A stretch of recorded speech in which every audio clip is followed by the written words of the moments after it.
one side of the runway, coming back to center line.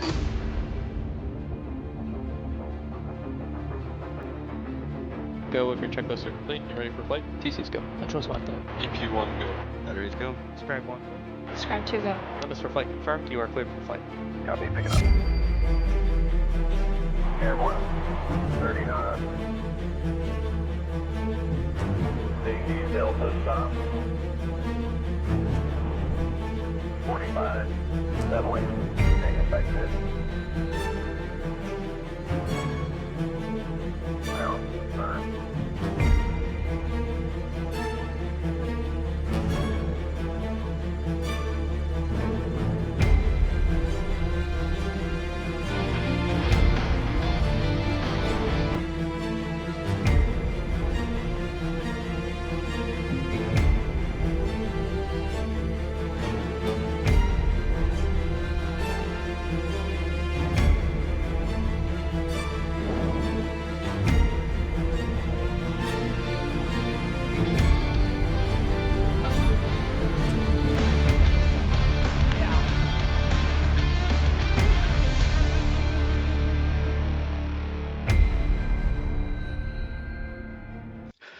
Good evening, everyone, and welcome to SocialFlight Live. I'm Jeff Simon. As you can tell from that introduction, we have a fascinating show for you this evening. Greg Bowles from Joby Aviation is here. We're going to talk about his aviation story, urban air mobility, and the future of electric flight.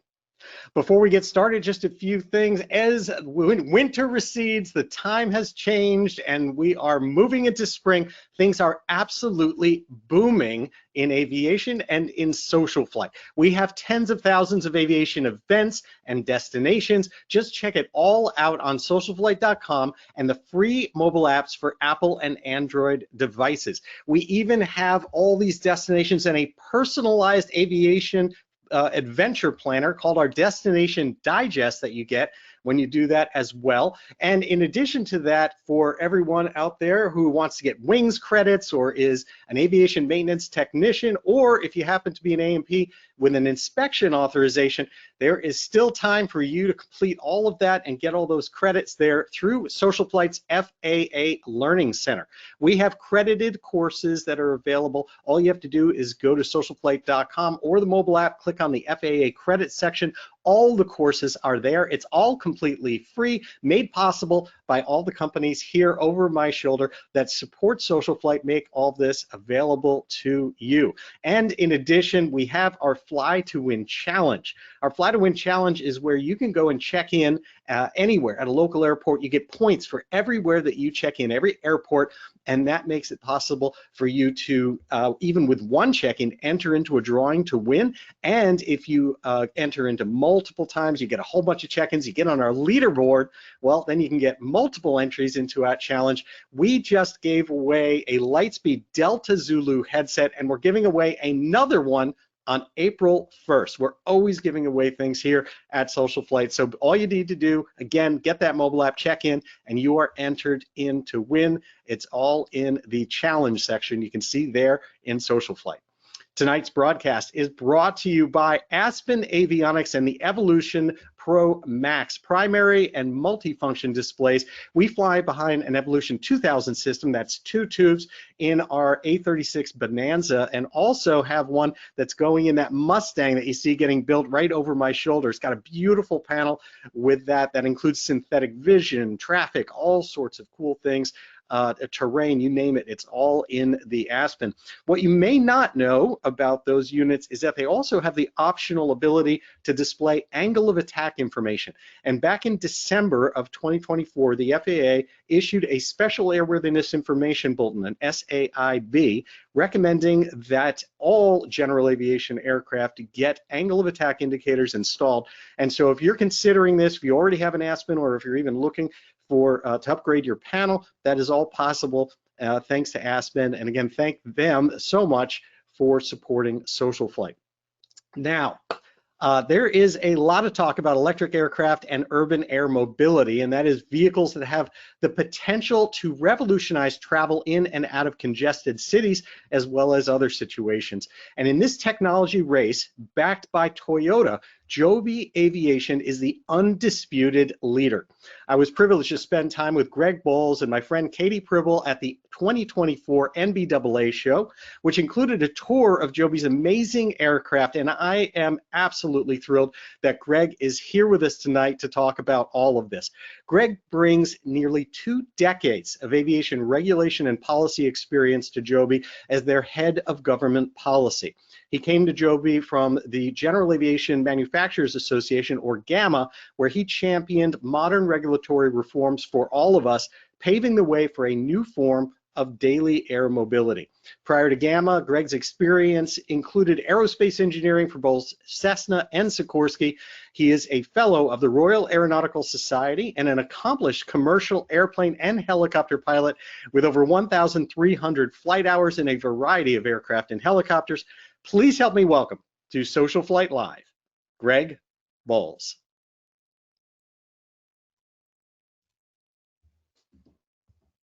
Hey, good evening, Jeff. Thank you so much for having me on. I am very excited to talk. Thank you so much for joining. I know how busy you are. I understand you are over on the other coast working with our friends from the FAA today, and the fact you're taking time out for this is really wonderful, and I just can't wait to dive into this and help people understand this new technology and what's coming. Yeah, it's fantastic to be able to talk today. Exciting times. I think we'll have a good conversation, and I think you'll glean from that. We've gone from a time when we were working to kind of create a path to making sure the path was ready for bringing these things through certification into the world, and we are deep towards the last tail of that path now. So excited to share a lot going on.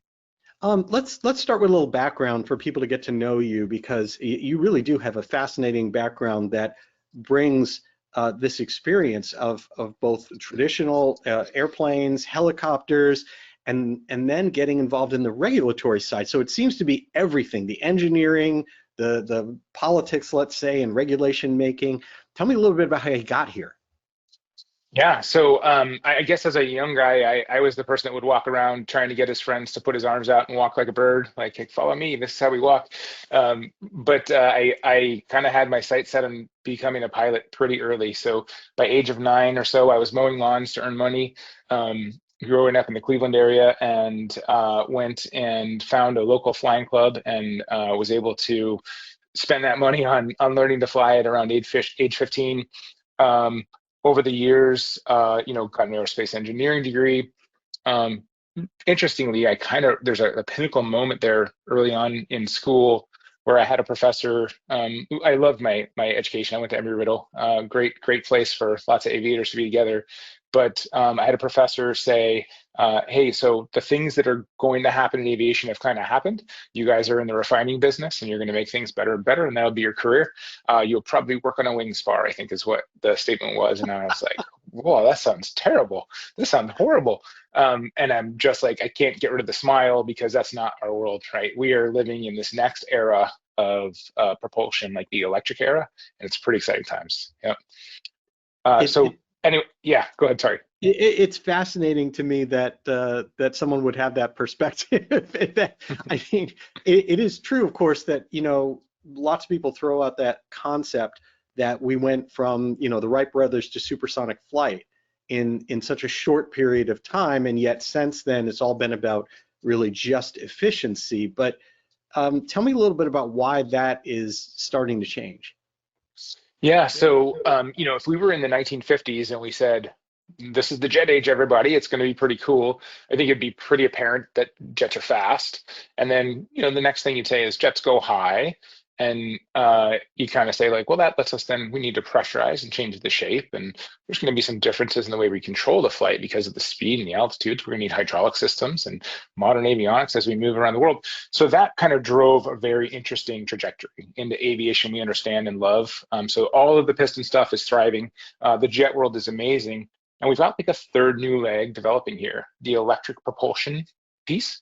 And that includes like so many cool tenets. So if you look at electric propulsion, we can control these motors so precisely. We can actually blend them into some of the control. So it's propulsion and control blended together in many cases, which is a little helicopter-like. But instead of doing it mechanically, we can control it electronically, right? We can very quickly rate up and down. We can change the pitch. We can change the tilt of our nacelles on the aircraft. Additionally, at Joby, something that's exciting for us is we turn our propellers really slowly. And so I think people have probably seen on the internet, we're excited about the noise profile. Because we turn those blades so slowly, but we have a lot of torque. We can paddle a lot of air every pass. And so we push the air we need to push every pass at low RPM. And that lets these aircraft be remarkably quiet. And I warned you, Jeff, like if you get out to see us fly in person, a good portion of the folks that watch us fly, they just quit their jobs at that moment and join Joby, because it's like a spiritual moment to watch these very quiet aircraft hover and fly around in front of you. It is so amazing, and I certainly want to get to that and how you fly it. I'd like to go back a little bit though to your I didn't mean to interrupt your story, and that is, you obviously evolved from just the engineering, but included vertical flight into that, and also connection, as I mentioned, with people and regulations. Tell me a little bit more about that. Yeah, so my first real job out of school was with the Cessna Aircraft Company, which was kind of acquired by Textron while I was there. And so amazing folks, like Jack Pelton at EAA, like Jack became the head of engineering while I was there. And I had, what an amazing icon, and just so many icons at Cessna. I was fortunate to actually get through that flying club. Some of the flight instructors I got to work with were the folks who shaped the original single engine series aircraft, right? Knew the ins and outs.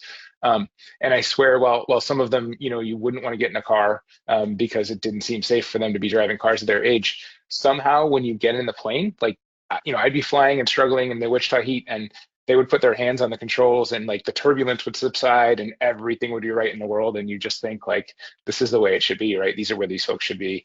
That was an amazing time in my life, spending time at Cessna, really understanding the heritage and the right way to engineer products. And then, as you said, I kind of went to Sikorsky, or it was actually Keystone Helicopter that was acquired by Sikorsky, another amazing group of folks. And that was during the introduction of the S-92 and the early STCs of that aircraft, and a lot of S-76 products, and actually a whole range of other really cool helicopters that we did work on. And I learned a lot of respect for the vertical lift world. To be honest, as an engineer, I don't know if I'm smart enough to get my head around some of the aeroelasticity and the vibration controls that they use in helicopters. It is wild when you watch how they dampen some of the vibrations. They dampen in axes that are different than where the vibration's occurring. And somehow through physics, I can't wrap my head around that's happening. So I will like wave the flag in some of that. But to like the core of your question, why did I get in the regulatory space? So midway through that time at Cessna, I started to realize that the regulatory burden to bring any aircraft to market was the same. So, I was saying, like, why aren't there brand new single engine airplanes? Like, why aren't there new light GA airplanes? We kind of are introducing new similar airplanes all the time. And it became apparent that the regulatory burden to work on those products is the same as the big turbopropster piston or turbine airplanes. And you can offset that big upfront cost of doing a new cert project with a more valuable product. And so that's where the market was headed. And that didn't make sense to me. So the idea that why should it be as hard to certify a simple little single engine as it is a jet? Like, that's kind of odd. So I kind of honed my skills into this world of Part 23 rules. So those are the certification rules for airplanes weighing up to 19,000 pounds or up to 19 passengers. And in looking at it, once upon a time, its origin was CAR 3, and it evolved into Part 23, and it really was amazing. It was a set of rules fit for purpose. And when it was, we saw booming years, the 1950s, the 1960s, and 1970s. Those rules were amazing, and we saw amazing growth in that space. And then those rules started to become a patchwork. And as more complex aircraft were added, those rules kind of got more complex across the board. And the other piece was that they were very technology specific. So they were written around certain kinds of technology. And if you wanted to do something new, you had to get an exemption from those rules. An exemption process is risky and takes time. And so new companies or even established companies weren't really up for the fight for an exemption unless it was a really substantial product. So crazy, you know, I love a fight. So I was able to begin working at the General Aviation Manufacturers Association under actually Pete Bunce, just retired, amazing friend. And Pete joined just around the same time I did, actually. And other amazing colleagues, Walter DeRozier. I was able to work for Walter in the early days. One of the projects that popped up, FAA said, we want to revitalize or renew. They didn't say revitalize. They said, we want to refresh Part 23. We need to look at it. We haven't looked at it in 20 years. What should we do? And around the room, I was one of the few non-FA folks, and I love the FA folks. And they, but you know, FA folks look at things a certain way. And at the time, the structures person at FAA said, well, we should probably turn up the heat on the structures rules a little bit. That's what we should do. And then the systems person said, like, well, we probably need a little more systems rules, a little more stringency on systems, you know, across the board, everybody's silo. And then I threw my crazy idea out, like, that's not the problem. Like, the problem is we're not introducing new aircraft because we've created this burden that doesn't make sense. And we were able to actually, everybody kind of evolved, the whole country. And in the thinking of the FAA, actually we got Congress to get on board too, and something called the 2012 FAA Revitalization Act was published. That it was called SARA, Small Airplane Revitalization Act, sorry, SARA. And that law asked the FAA to put in place these rules that we were talking about at the time. I was fortunate to become the FAA co-chair, so I got to chair this FAA rulemaking and then help on the standards bodies that would create the early technology. And we created this new space that would allow us to certify new technologies in really efficient ways. And the whole goal, like Congress, the president, the FAA jumped on board saying, we want to reinvigorate this segment and bring it alive. With new technology that can create safety, that can, you know, the technology coming to the table will open the door on safety in ways that are unbounded. There was a lot of amazing stuff that happened. We were just coming off the heels of glass cockpits at the time, and you know, you could show proof. A really interesting antidote we used was moving maps. So the moving map GPS reduced CFIT accidents tremendously. So controlled flight into terrain accidents were like really common. They were, I think, the third cause of fatal accidents at the time. And cockpits that got moving maps, like that dropped out of the top 10. And it wasn't mandated. And a lot of us carry iPads that have this data, right? Even if you don't retrofit. And so it was proof that like new technology put in the hands of pilots, they wanted, like, who wants to have a CFIT? Like, nobody. But the burden of solving that has been too high. So technology can really do some amazing stuff. I think this reinvigorated the crazy side of my mind that said, like, there's a lot that aviation needs to unlock. And so this next era is kind of a bit of what has been borne out. We saw some young companies like Pipistrel and others really starting to play in the electric space. We made sure these rules as they were being created were right sized for electric propulsion and VTOL, and all of the things even beyond that. So we didn't want to make this mistake of saying, like, it could be either piston or electric. We just talked about propulsion, right? It needs to be propulsion in general to make sure that nobody else had to deal with this issue again in the future. Yeah. We kind of made it technology agnostic. And so anyway, those rules are on the book. We saw a whole bunch of new companies kind of get created over the last 10 years. And I've said a lot here, Jeff, but maybe I'll share kind of my exit story here on this segment. I would lay at night thinking about these companies, and you know, I was leading this regulatory segment, and I kind of laid at night saying, like, wow, I can continue doing this. I'm really good at it. I enjoy the work. I enjoy the people. I enjoy the regulators around the world. Or I could do this crazy thing and join one of these startups that was inviting me to join. And, you know, I kind of saw myself as an old man in my 80s or 90s or 100s, regretting not doing this crazy thing, and jumped at it. And so in joining Joby Aviation, feel like it was a young startup at the time, but it has been the fastest and the longest period of my life at the same time. It's been a pleasure and as stressful as you can imagine. It just brings a lot of joy to my heart to hear that story, and I'll tell you, I was very, very involved in the industry in creating a lot of the synthetic vision technology when that was coming along. And it was the same as you described it back in the days when I was there with the moving map stuff, of putting people in simulators and seeing the safety, seeing all of a sudden how spatial disorientation just evaporated, like all these things. And so it really does speak to me when you talk about the excitement of how new technologies like that can all of a sudden really revolutionize safety, but also the ability of what the industry can do. One of the things I'm really curious about, though, is how, I mean, I've certainly seen from that side the same challenges of when you work with the regulators and you're looking at things, there's such a gut like instinct of like, yeah, because we've been wanting to ratchet up the bar in all these areas.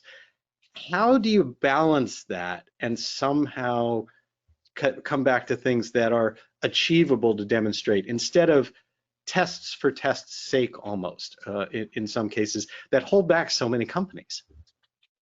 Yeah, and so I think that was like an important moment of work too. Amazing Icons at FAA had been around for decades and saw the same things, right? And so when there became, when the word came up and people started talking more and more, more and more FAA folks said, wow, that is true.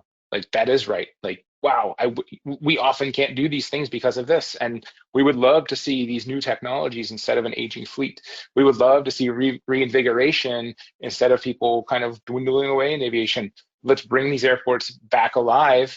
Let's have people, there's a virtuous circle where people spend more time, they get better, it gets safer, and more activity is spent, and it's a very healthy cycle. Or there's the circle that was truly going on at the time, which was like the opposite side. It was less activity, it was fewer pilots, it was aging demographic. And so everyone kind of recognized like we need to get in that virtuous path. Today, I'm very excited about the segment I'm in, the electric segment, and making this come alive. But to be frank, I'm really excited about what it can do across aviation. I love aviation, like probably everyone on the podcast that you're having listened here and watch. I think we all have something slightly divergent in our personalities that we love aviation so much, but we want our friends to come in. We want more people to understand it and be part of it.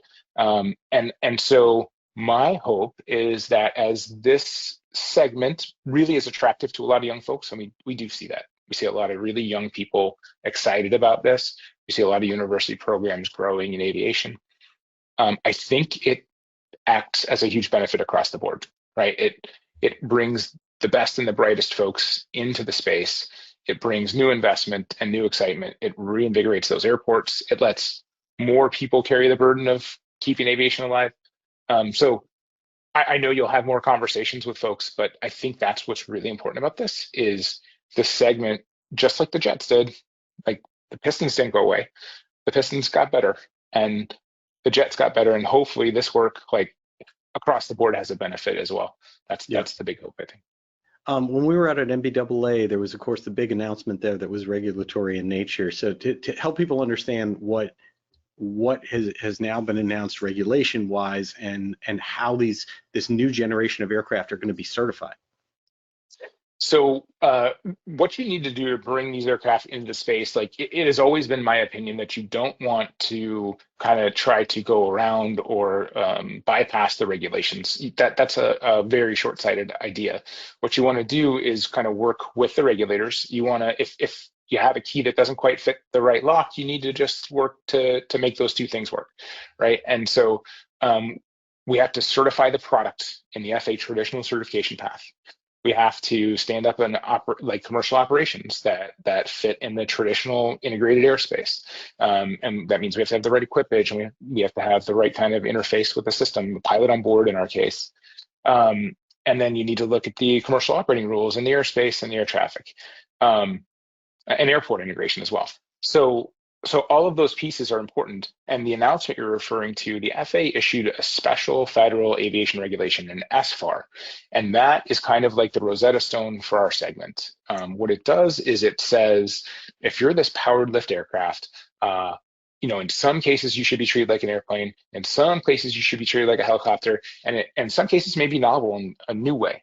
And so it goes through each of these issues case by case, and it describes what you should be doing.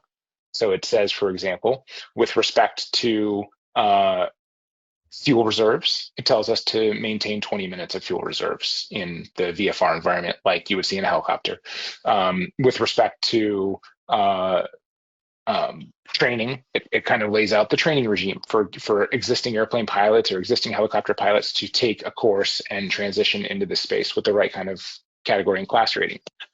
So that Rosetta Stone was really important. When the FAA put that onto the books, it kind of opened up a new chapter for the US.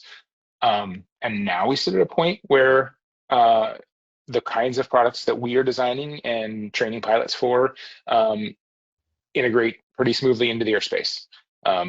You kind of said this. Today I was watching us do some flight tests down in Marina, California. We're doing that many days of the week. And a little like pilot tip, if you want to go watch electric airplanes fly, if you land at the Marina airport and taxi over and take a seat, you will see it happen right in front of you. So please do. And certainly feel free to come out and sit out in the parking lot. If you don't have a airplane to sit airplane side, you can watch it from the parking lot as well at that airport. And over time, more and more places around the country will be flying more and more. We flew in New York City. We've now flown in Japan. We've flown in Korea, and you'll see many other companies around us flying all over the world as well. So tell me a little bit more about the segment, because I think for a lot of people, you look at this and you say, okay, cities already have a version of this, right? We've got helipads, we've got helicopters. Is this just an issue of cost or noise? What is it that is so different about the future here when you compare it to the present? Yeah, so the early products that you're seeing with electric aircraft fit a very interesting role. Because electric propulsion can be so reliable and require so little maintenance, anecdotally, our motor has like very few moving parts. There's a bearing, right? We don't have pistons, we don't have exhaust, we don't have so many of the large aspects. Because our motors are so simple, the maintenance costs will go down pretty low comparatively. And maintenance cost is traditionally the highest cost in a helicopter. The second highest cost in a traditional helicopter is typically turbine fuel. We'll be charging with electricity. Additionally, we don't use that much electricity. Batteries are not the best energy density wise, not as good as jet fuel. So we have to design our aircraft to be extremely aerodynamically efficient, extremely energy efficient. And as a result, we don't even use that much electricity on a flight, right? And so our energy cost is really small for those flights. So our third cost is the pilot cost. And that happens to be like that becomes our highest cost, right? Our number one cost is the traditional third cost of a helicopter. Now, if we can bring more folks in because the running cost, the operating cost is low, that's interesting. You start to turn that virtuous circle that I was referring to earlier. You bring in more people, the more people that are in the seats more often, it's even more virtuous, and that's important. One of the next features of electric is the noise. And so we touched on that a little. These super torquey motors that push a lot of air at low RPM, let that noise be really quiet. And so as more people want to ride, they're going to say, well, I'd like, instead of having to go 20 minutes to the local airport or local heliport, I sure would like to have one of these near me. And so because they're so quiet, we think that communities and groups will get together and say, let's build a new piece of infrastructure for these things nearby, a new aviation, like let's grow aviation infrastructure in this country and use it for more transportation. That's that same virtuous circle. Working with the MBAs and the VAIs and the AOPAs of the world, they fight so hard to help keep the airports and the heliports open. We're coming to a point in time in this country where people are going to want more of it. And that's exciting too. That's a really interesting point, because there's those other two areas that come to mind about feasibility and how to make this really expand the way people have talked about, and that is infrastructure, both on the ground and also in terms of air traffic or capacity in that regard. So the term, right, urban air mobility implies that the biggest benefit is in urban settings. Tell me a little bit about what you see as how I don't know what kind of use heliports have if they're already maxed at these big, metropolitan areas, but how is that likely to go? So what we're seeing is today, most of the capacity limits are based on noise around that infrastructure. So if you look at New York City, for example, they have a great system of heliports and helipads that are highly utilized, but most of them are capped based on noise exposure to the population around them. And so when you can introduce aircraft that are truly remarkably quiet, that changes the game. You can start to add operations without adding in a measurable way to that noise accumulation. And I think what you'll see is two things. One, you'll be able to do more at heliports and airports. I think you'll see people get excited because the value equation changes. So you have to think of this stuff like a value equation. So what is the upside? What's the downside? So the community has to endure noise, and today they're not participating in it. They say no. If the community is using that service, there's an upside. And if it's not so loud, if it's quiet, and if it's convenient and cost effective, wow, let's do it. And let's get going. And I think that can be brought into all of aviation, right? So it starts with a spark of like a little bit of innovation and the segment we're talking about, but I think it rolls into the broader aviation context as well, where people become a little more air-minded, they get excited about it, and they probably start to take helicopter flights in ways they haven't before. They probably start to do airplane charters and do a little bit of the East Coast island hopping in the summer that they may not have considered before. And maybe they go get their pilot license and jump into it the way we hope they all do. That's like the path that people are probably headed towards. There's This is very much targeting a much more of a mass population than helicopters to target today or things like that. You're really looking at hitting a much wider audience so that you can generate that goodwill and that positive feedback cycle of we want more of this, we want more of these ports, not less. The core product that we're offering here to folks is very low friction travel.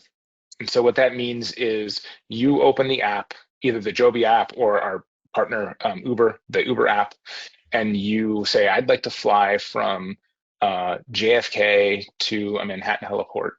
And maybe you're actually with our partner Delta, and you're planning to do a Delta flight. So you want to kind of leave one of the local heliports and go into JFK.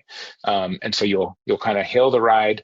An Uber car will get you at your house, integrated through the app. You'll get off of that car at the heliport. The aircraft will be there waiting, like right when you're there.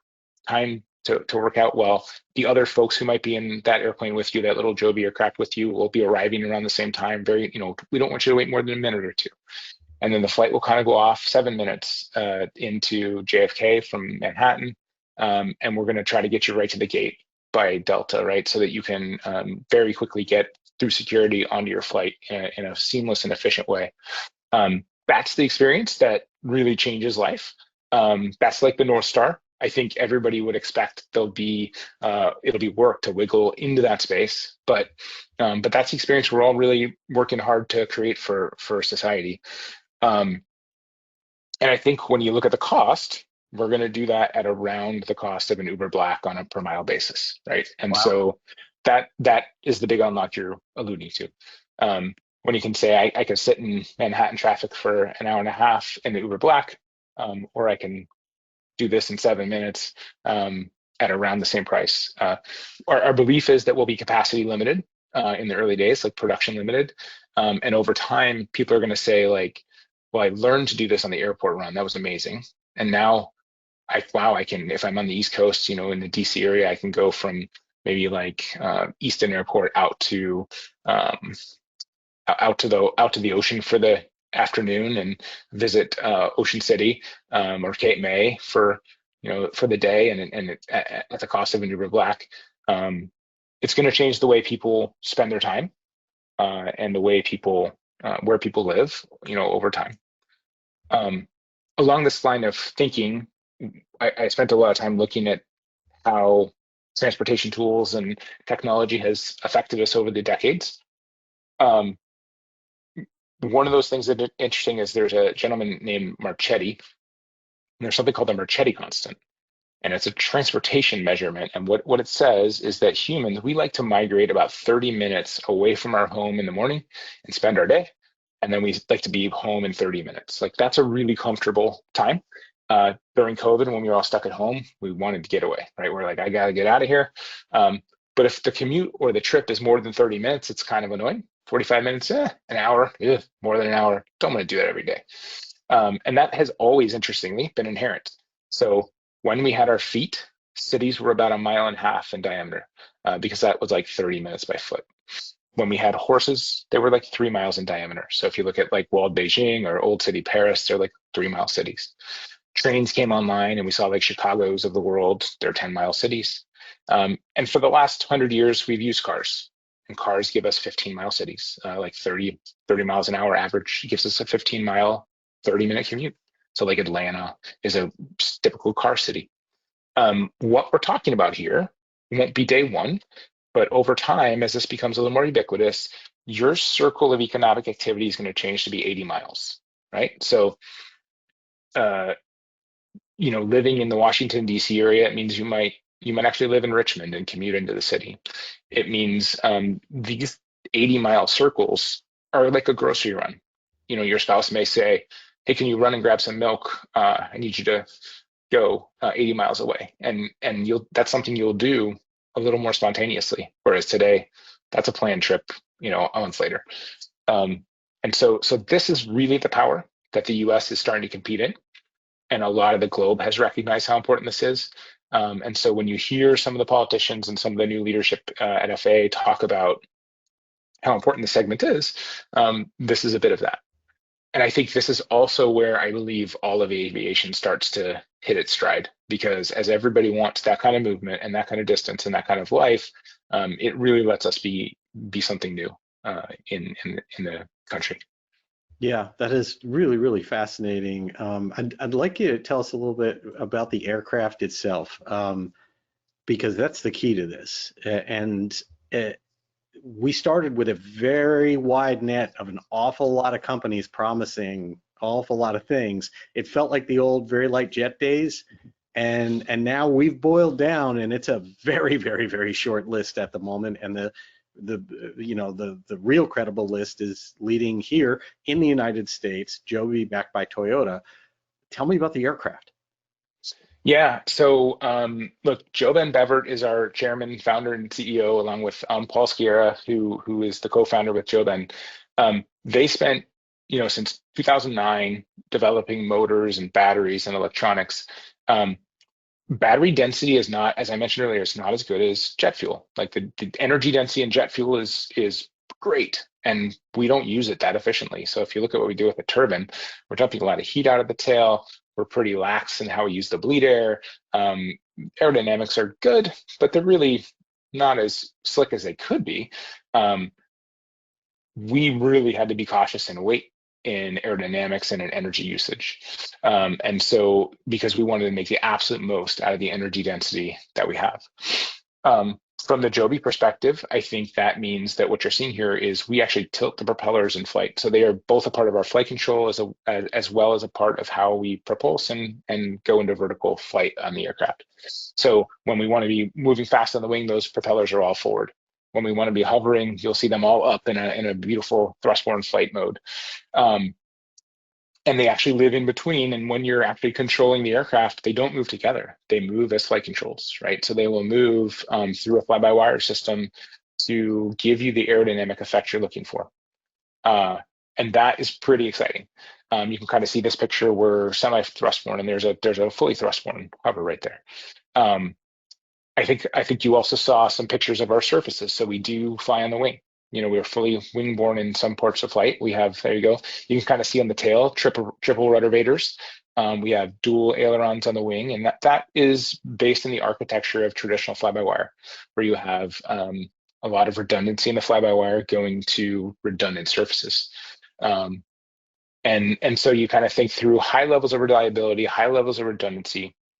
And then as a pilot, actually some of the pilot skills are really exciting to talk about here.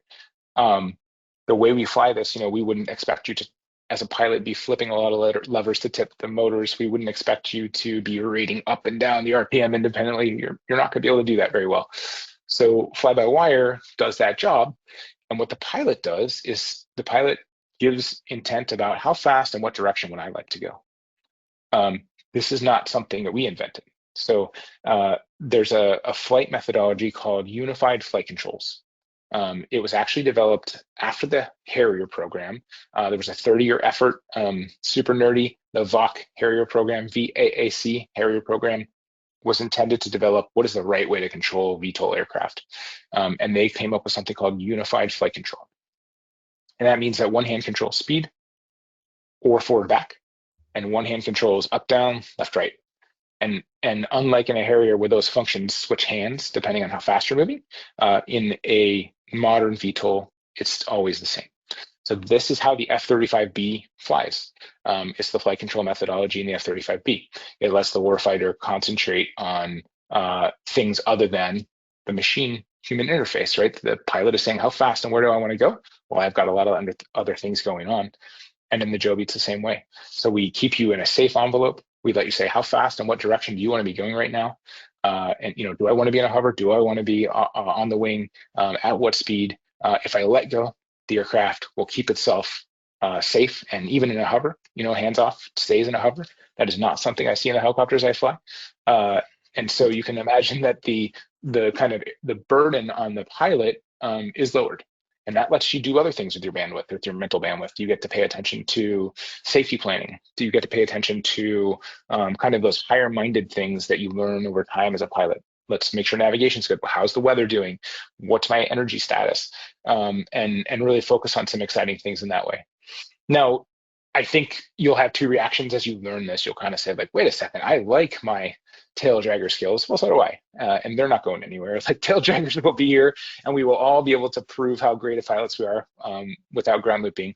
But, it's also pretty fun to not have to take a tail dragger everywhere you go. When you're looking along cross country, it's nice to be up and away in the easy way. And so these products are built to really open some new opportunities in novelly safe, exciting ways.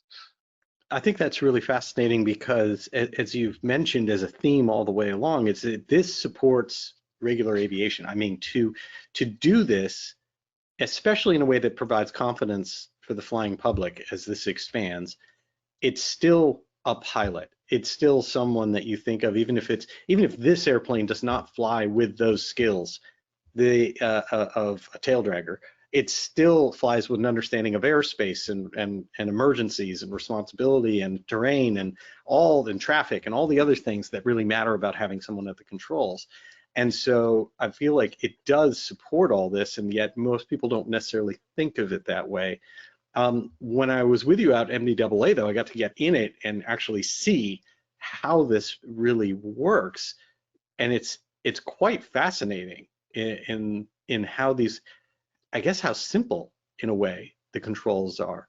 What are your thoughts on how you're going to bring a pilot population into the aircraft? Well, so I want to make a quick shout out, by the way, to Microsoft Flight Sim. So we were included this last year, so you can actually jump in and like fly that product and see what you're talking about, even at home. But those who are in the DC area or in California area, you should send a quick note to us. We'd love to kind of show you special pilots, like how to do this and what it's like.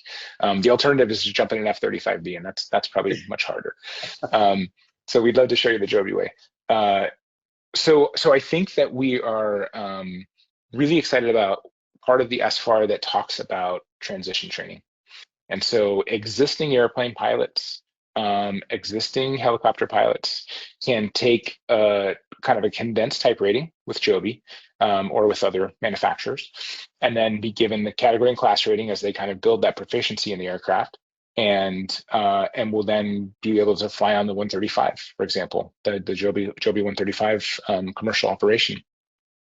The skills themselves are pretty apparent, and I'll be frank. I really am serious. Like, if folks send me a note and drop by, and in the DC area, I would love to catch up. If we have crazy response, I'll try to make it happen the best we can. But we do really love folks to come by and check it out. I will tell you, the experience is For non-pilots, within 2 or 3 minutes, they're doing vertical takeoffs, they're flying around the pattern, they're landing again vertically. Very simple, very straightforward. The folks that have the hardest time is actually the same cadre of folks who had difficulty in unified and its traditional rotorcraft pilots, because we're used to the cyclic and collective. But to be frank, like transitioning from fixed wing to helicopter, you really have to be thinking every time you're switching if you've been spending a lot of time in the other, because the skills are different. So the rotary pilots tend to kind of use this hand for a cyclic for a minute until they remember, oh, no, that's not what I'm doing. And so we do look for like a recency in fixed wing time for folks that are going to transition through the course, and that works pretty well. But it's a really exciting time to be a pilot as well as an engineer. So I alluded to the idea of like how exciting it is to be an engineer right now. Well, look, pilots get to fly everything that's been invented so far, and a brand new range of new aircraft coming online. Yeah, it is going to be wild and exciting the next 5 years or so. Imagine a commercial pilot job where you can be home every single night, where you're flying around your community, you're moving people around that you know relatively well. That's pretty cool, and that is going to be a pretty amazing occupation here shortly. Wow. And just help me clarify, what is it certified under in particular, and then what is the category and class? Yeah, so the FAA, what they did is that Part 23 set of rules I alluded to, they had headed on a path of utilizing that set of rules, but then kind of made a change where they decided to call these things powered lift aircraft. So much like an Osprey, they call it a powered lift. Now, to be frank, the powered lift rules began as a much more rotorcraft-based set of rules where it included cyclic and collective and more traditional controls and more traditional rotorcraft-like flying. But the FAA has found a way to kind of right-size a special path, an SFAR, a special certification. So we're being certified as a powered lift, a special powered lift aircraft, and pilots will be given or will get a powered lift rating as they train in these aircraft. With just like you can kind of do an add-on for airplane or an add-on for helicopter, you can do like an add-on powered lift, which is actually going to be abbreviated through that SFAR. So a really efficient path to get pilots the qualifications they need. It will be a type rating for these initial products because the flight control methodology is so different from what the very simple flight control methodology we've created is quite different than what you'll see in like a 609, for example, or like in a traditional Osprey. And so you'll get a type rating in all these aircraft to make sure that you're well trained in the vehicle you're going to fly. Over time, I'd anticipate FAA, there's a 10-year horizon where they're going to review these rules. So I'd anticipate at that point, once things are kind of steady state, they probably will come up with something more akin to like single engine, multi-engine ratings that let you move from vehicle to vehicle, because there's really some simplicity in the vehicles. What about air traffic? When you think about, we talked a little bit about, the infrastructure on the ground, and that you're saying existing capacity for that is somewhat helped by the noise issue, and that'll expand for the existing things, and then I assume public demand will create more sites. But what about ATC handling all it? So I often think about my cross-country flights in the US. So when you're kind of on a cross-country flight, it is pretty boring. You're kind of just cruising along for hours on end, and the only thing you're really doing is changing frequencies. You're not really seeing much traffic in the air, right? I mean, the airspace is large. The sky is big. Where it's not big, where it's tight and concise, is right at those large airports, right? Everyone trying to get onto that final, like close final on a big airport, big runway is where it's congested. And guess what? We don't need to land there. We can land in the non-movement areas. We can land in other designated areas around those airports to stay out of the flow of those like big iron aircraft having to get into the really critical pavement. And so done correctly, there is a ton of capacity in the system. Does that mean sort of uncontrolled, if you don't mind, when you think about that, meaning like your VFR and you're looking at a heliport example or VTOL port in this case, and you're basically everybody's waiting for their turn, or how does that work? I think it's actually a huge range across the spectrum. So absolutely within controlled airspace. So within Class B, you'll see these activities and operations. You'll see them at uncontrolled airports as well. Heliports, you'll probably see some very high density heliports with collaboration and control happening over time. In the early days, I think we're going to be heavily capacity limited. The US has, for the aircraft, I mean, how fast they can be produced. The US has over 5,000 public use airports. When you add heliports onto that, there's over like 10,000 pieces of infrastructure. That's a lot. And so when you kind of think through, what's gonna be the pinch point, by the time the airspace or the infrastructure is the pinch point, we're talking wild levels of success. So I think the belief is that you'll kind of see a steady progression and steady growth and lots of learning in the first 5 years. And then the real issue we all should think through is how do we, as an entire system, think through the future of air traffic? I think we want to think through, like, how does the heavy iron get more efficient in the IFR system? How does we're going to be adding drones. We've got commercial space. We've got this new segment. And trying to really efficiently move aircraft in the IFR system is something that really needs to be solved. I think every one of us, when we sit down, kind of knows technology can do it, but the complexity of that challenge, like how do you integrate everyone at once? How do you upgrade all the technology? We just went through that with ADSB, and it was a slog. That is something that needs to really be thought through in the next decade to make sure that the US can continue to lead aerospace for the next 100 years. I think this early step of making sure that these aircraft are certified, ready, integrated into the airspace is a huge move forward to making sure that we maintain leadership as the US.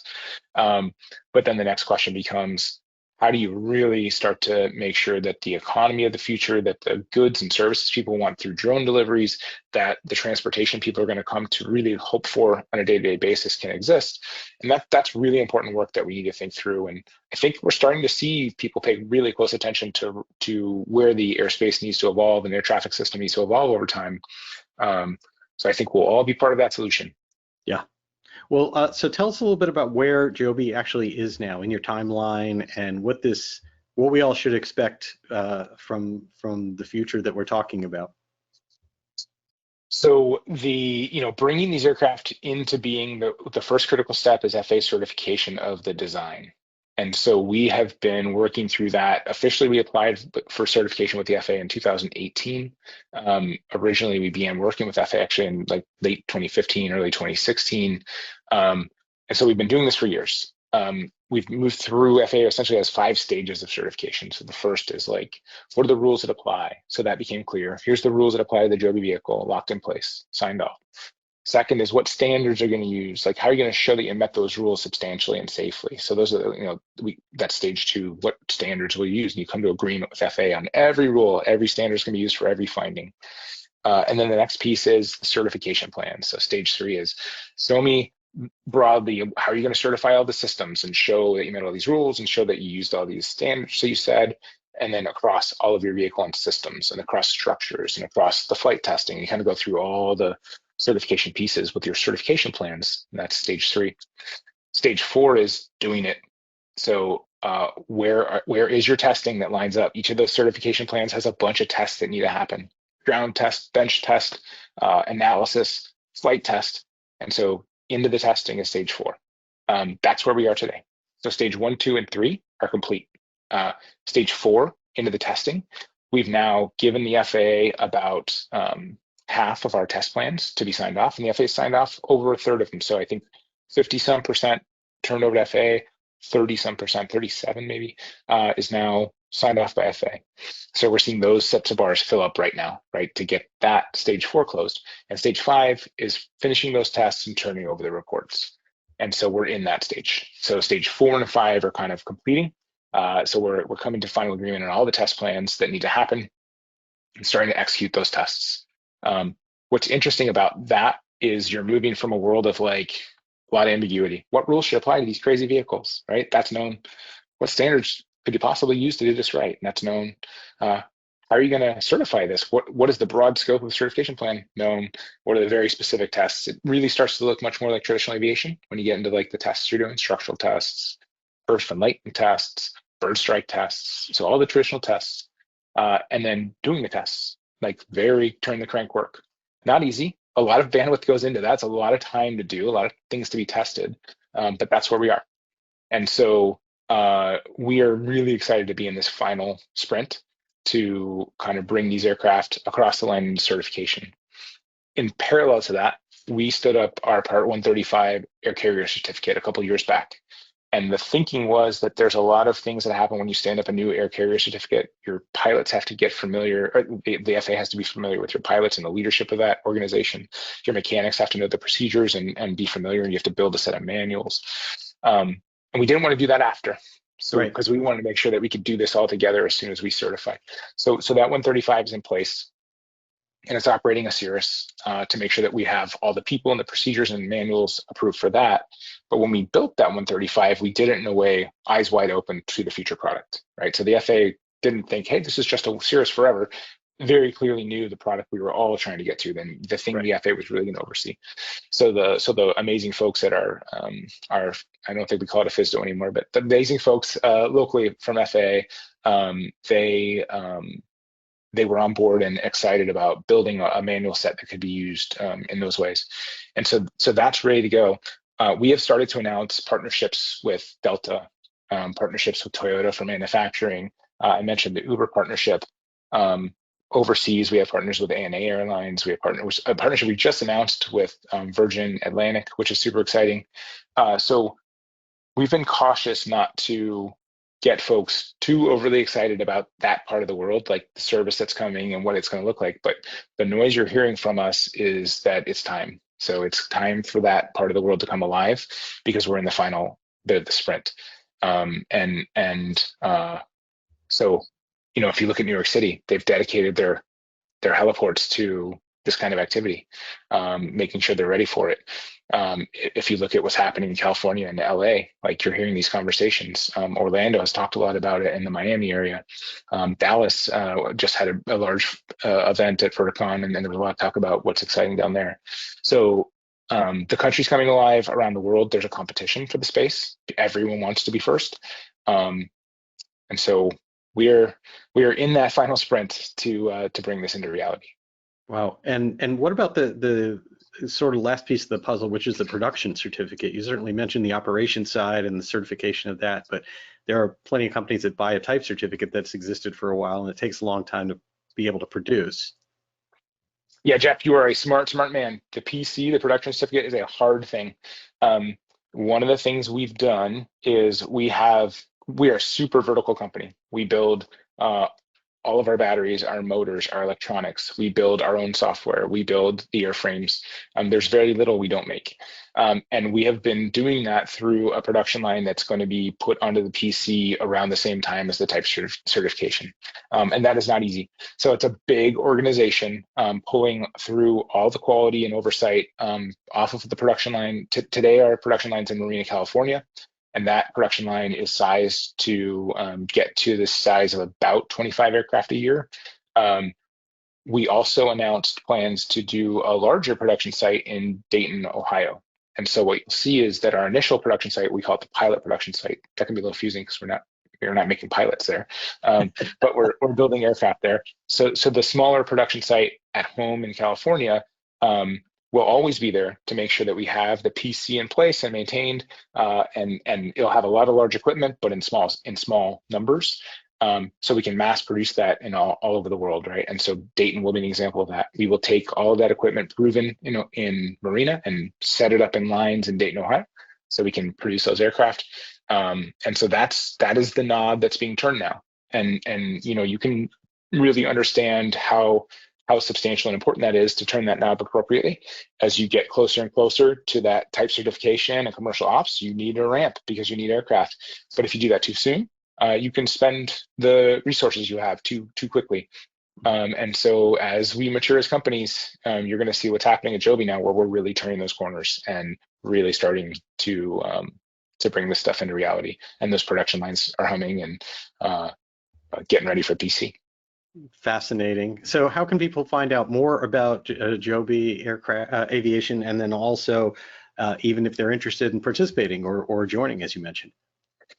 Yeah, so we have a website, joby.aero or jobyaviation.com. and we have a whole lot of jobs listed. We feel very fortunate to have passionate, the passion in aviation is amazing, and we have a lot of really passionate aviation loving folks at Joby. Our team is nearly 2,000 folks at this point, and we are looking for all kinds of amazing new folks to keep joining. We're going to need folks for more production. We're going to need more engineers. We need more amazing pilots to join the ranks. And mechanics, as you mentioned, like, gosh, the mechanics, it's a really exciting path, by the way, as an aside here.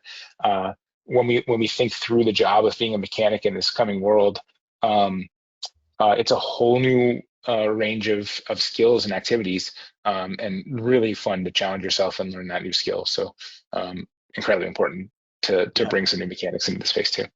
It's fascinating to me. One of the things that kind of came full circle just this week, I mentioned at the beginning of the show that we have a partnership with the FAA and a complete FAA Learning Center and SocialFlight, and tons of courses there, including for mechanics. And we added, I think, 10 courses just over the last week.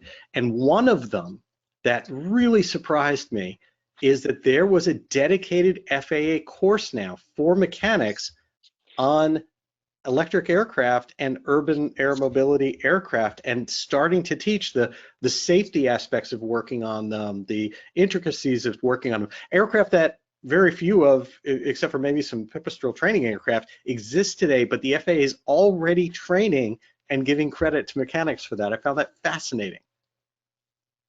It is awesome, and it's really exciting to kind of think through, high voltage safety, to think through, a lot of the aircraft that we're looking at have buses that are really high speed data buses, a lot of solid state equipment, the background in software, the cybersecurity backbone that needs to exist on these aircraft and be maintained, some really cool skill sets that honestly traditional mechanics love to learn about and engage in, and it's pretty natural. And then a whole new generation of folks that are excited to get engaged.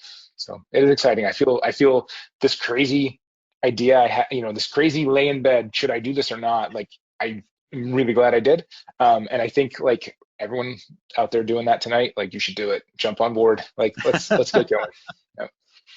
You made a very, very good choice. All right, Greg, we have reached the time of our show that we like to do something called SocialFlight's Fast Five. Are you up for that? I'm up. Let's see what happens. All right, Greg Bowles of Joby Aviation, this is your SocialFlight's Fast Five. 5 questions just to let people get to know you a little bit better. And I'm going to start with question number 1, which is, you have had this wonderful, rich history of flying both fixed wing and rotorcraft, and all the way up to the Joby aircraft that we've been talking about here.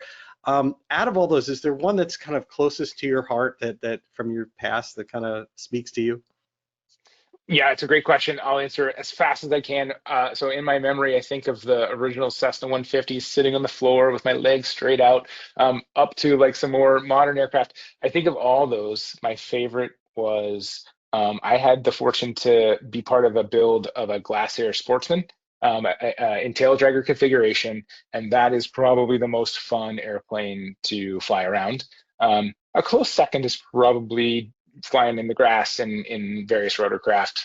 That's a pretty fun thing to do too with the doors off. But I'm going to say the Glass Air Sportsman is pretty awesome, as long as it's in tail dragger configuration. Yep. As long as it's in tail dragger, I love that. That's awesome. All right. Question number 2. Out of that flying, was there any specifically kind of scary or impactful moment that you feel that you learned something from that you carry with you to this day? Yeah, so I think that one time I had engine trouble in a Cirrus in the IFR system with like a young intern on board, and had to make kind of a precautionary landing / emergency landing at a large airport. And fortunately, kind of year after year of always saying like, what's next, where are you, worked out well. And I think that never something you love to be in, is having to get down like one way trip.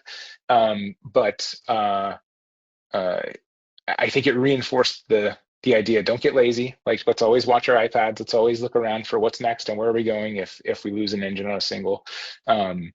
So I think that's probably it. That makes a lot of sense. Okay, question number 3. If you could go back in time to some wonderful moment of aviation, just to re-experience it, not to change anything, just to transport yourself and be back there for 15 minutes or so, what moment comes to mind?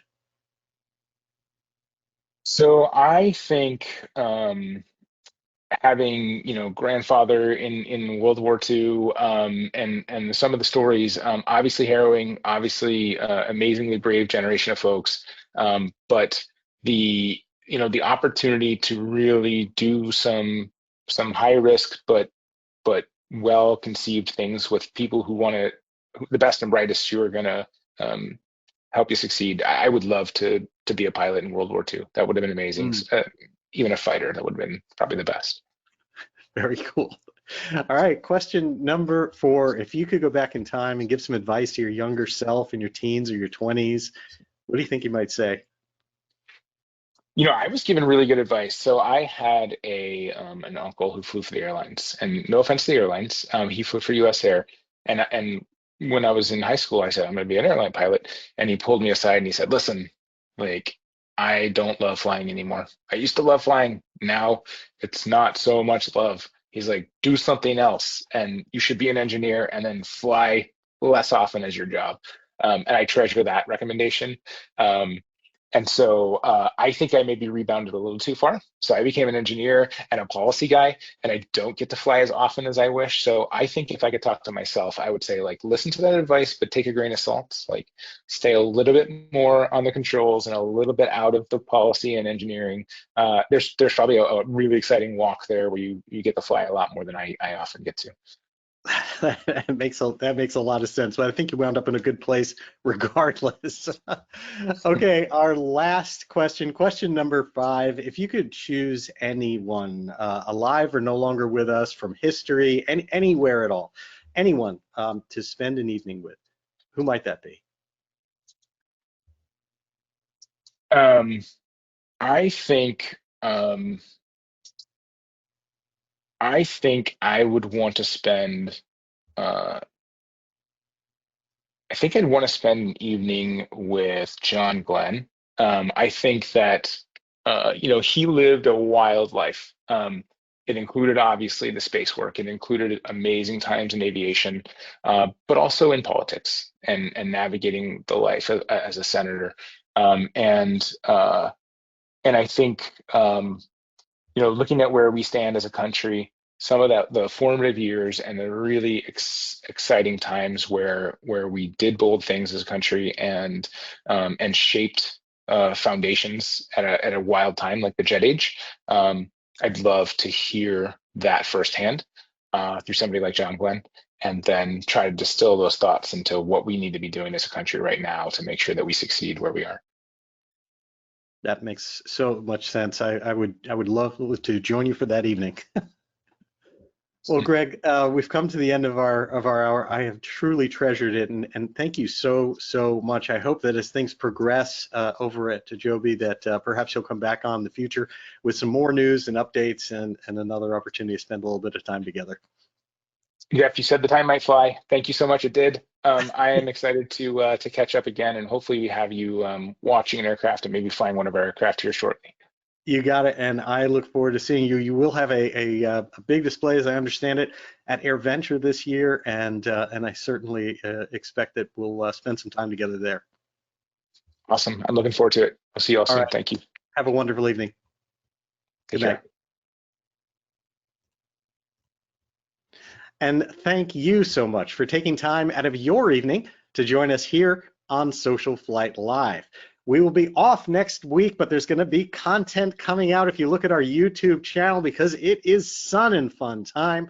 So I'll be down there reporting with some of the friends and colleagues and other folks. And if you happen to be going to the show, please be sure to try to track me down somewhere. If you go to any of the booths that are here on this board, thank them for supporting SocialFlight, please. And you can ask them where I am, because chances are I'll be hanging out with them and visiting many times. And I look forward to meeting you all in person for anyone who's going to be down there. And I might have some swag to give away as well. In addition to that, then following Sun and Fun, we are back on April 8th at 8 p.m. Eastern Time. That's Tuesday, April 8th, with our Cockpit to Cowl show.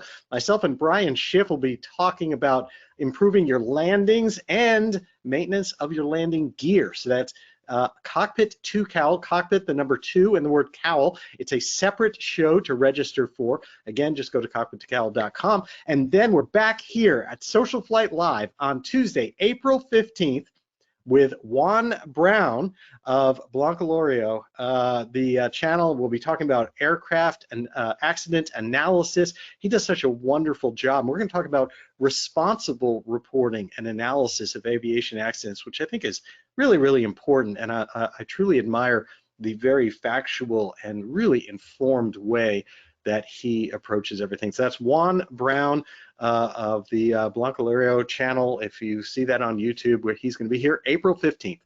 Until next time, I'm Jeff Simon for Social Flight, and I wish you all blue skies.